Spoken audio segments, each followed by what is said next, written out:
Ano ba yung mga agima ng mga tao? Bigla na sulpot, bigla rin mawawala.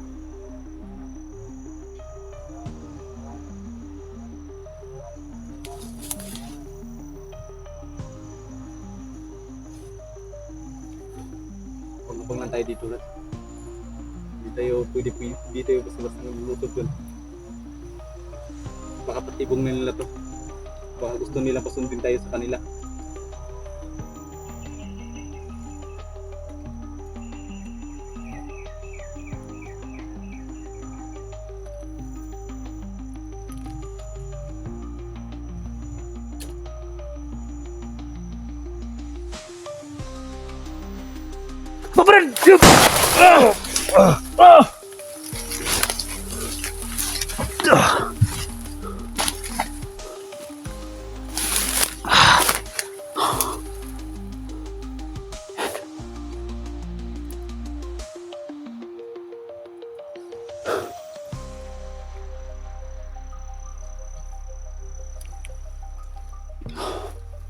Yun mga kamaster, ibang klase yung mga tauhan ng Biltugo. Parang mga kabuti. Biglang nawawala. May mga anting-anting yung mga salbahing tao na yun. Ayaw mauubos. Ano rin nakain nila? Hindi yung pinaglalaban nila. Lagi silang nanguhuli ng mga sibilyan. Lagi silang nangaano ng mga vlogger. Hindi ko akalain kasi Batang Biltugo. Tagus-tagusan sa buto yung kasamaan niya pala ngayon. Hindi ko maisip na humantong yung buhay niya sa ganito. Siguro may kamalian din ako, aaminin ko yun. Pero hindi ko lang talaga maisip kung bakit siya naging nagkaganito. Sobrang laki ng pinagbago niya, kumbaga hindi ko lubos-lubos naisip.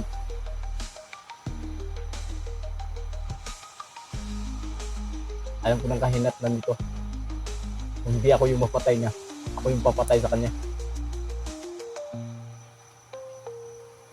Gagamitan natin ito ng silent kill, Brad. Kung kailangan natin gawin yan, gawin natin. Para na hindi sila mapupulabog na tandahanin natin sila na Ubusin natin yung nilalagas. tandang-tanda ko pa yung mga mukha na nagkuha kang Sarge. Hindi ko makakalimutan yung pumalo sa kanya si Batang Biltugo. Pinalo niya yung patok ni Sarge ng 4-5. Bakit tinawag nila si Sarge na Kairne? Yung laging tumatatak sa isip ko. Kung ano kayang naging buhay niya dati bago natin siya nakuha dito sa bundok. Ang ano niyang koneksyon. Anong koneksyon niya sa Batang Biltugo. Bakit parang sobrang galit na galit si Batang Biltugo sa kanya na kinuha natin siya. Baka siguro may alam si Sarge na matatakot si Batang Biltugo na malaman natin. Siguro kasi bakit dinala na natin sa baba, kinuha pa niya doon. Hindi, kung iba pa yun, hindi na yun anuhin ni Batang Biltugo kung walang nalalaman si Sarge. Tinawag ko niya na Kairne. Tinawag din siya na Kairne. Hindi Yan. natin natanong kay Sarge no, yung nandun pa si Sarge no, kung sino yung si Kairne. Hindi natin natanong dahil sa tuwang-tuwa yung tuwa natin, hindi natin minsan na pasok sa isip na itanong sa kanya dahil na nandun pa si Sarge na tanong sa kanya kung sino yung si Kairne. dahil sa isip lang kasi natin, natuwa tayo dahil nakalabas siya sa sa hospital. Kaya minsan hindi nasagi sa isip natin na tanong sa kanya kung sino, bakit siya tinawag na Kairne. Ngayon, parang yung namin dalawa mga kamaster, yung isipan kung ano talaga yung connection ni Sarge sa Batang Biltugo. bakit siya laging hinahabol, gustong kunin ni Batang Verdugo. Siguro naisip ko kasi sa amin noon, nung kapanahonan ko pa na nandun pa ako sa Ilusan din, hindi namin kinukuha basta-basta yung tao pag walang mabigat na rason o may kinalaman sa mga gawain o mga sikreto. Siguro, alam siguro ni Sarge o Kearney kung tawagin nila. Alam siguro ni Sarge kung saan talaga yung malaking kuta nila o saan talaga yung kabuuhan nilang grupo. Kaya, Yung mga gawain din ni ni Batang Verdugo. oh, Siguro nalalaman talaga ni Sarge ang buong nila, gawain niya. kaya yun mga kamaster, hindi namin pwedeng ipagpaliban yun kung makuha namin ulit si Sarge. Talagang unang-una ko yung itatanong sa kanya. Pero habang wala pa, at sa isip ko lang kasi, hindi na siguro dapat namin itanong, pero ngayon, talagang itatanong na namin. Dati, hindi namin tinatanong dahil hindi namin alam at hindi namin naisip na si Sarge at saka si Kearney ay isang tao lang pala. Kaya ngayon, kumakuha namin si Sarge ulit. Hindi kami uuwi hanggang di namin magbuha. Naawa ko dun sa bata na pa-birthday pa naman niya ngayong linggo. O, sa sunod na linggo. Kaya sana makita mo, Batang Verdugo, alam ko may mga connection sa social media. Sana makita mo kung sino yung kinalaban mo dati mong naging ama noon. At ngayon naging mortal mo ng kalaban ngayon. Ikaw yung dating batang inalagaan ko. Alam ko may kalamalian din ako, Batang Verdugo. Iniwan kita. Pero hindi ko sinasadya yung iiwan ka doon.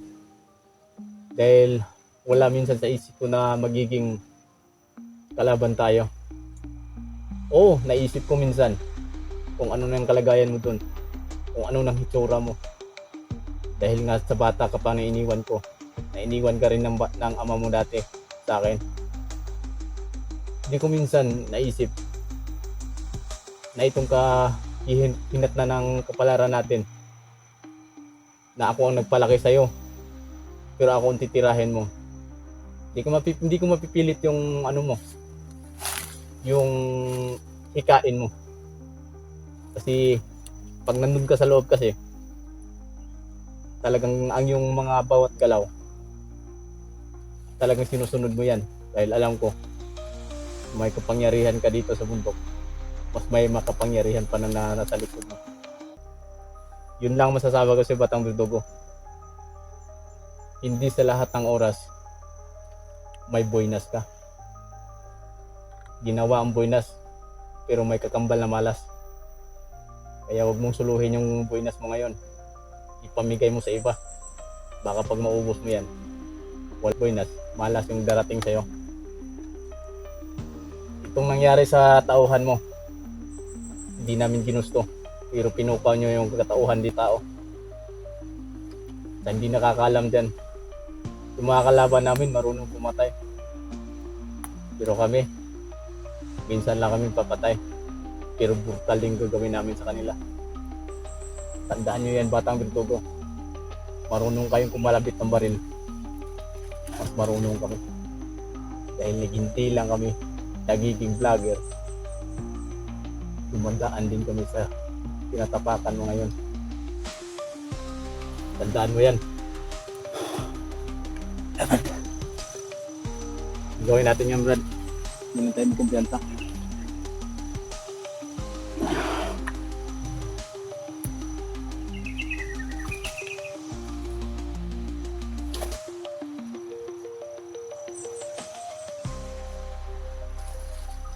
Sana may makita tayo dito kahit pugo lang.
Yan, moabot kalaban ron.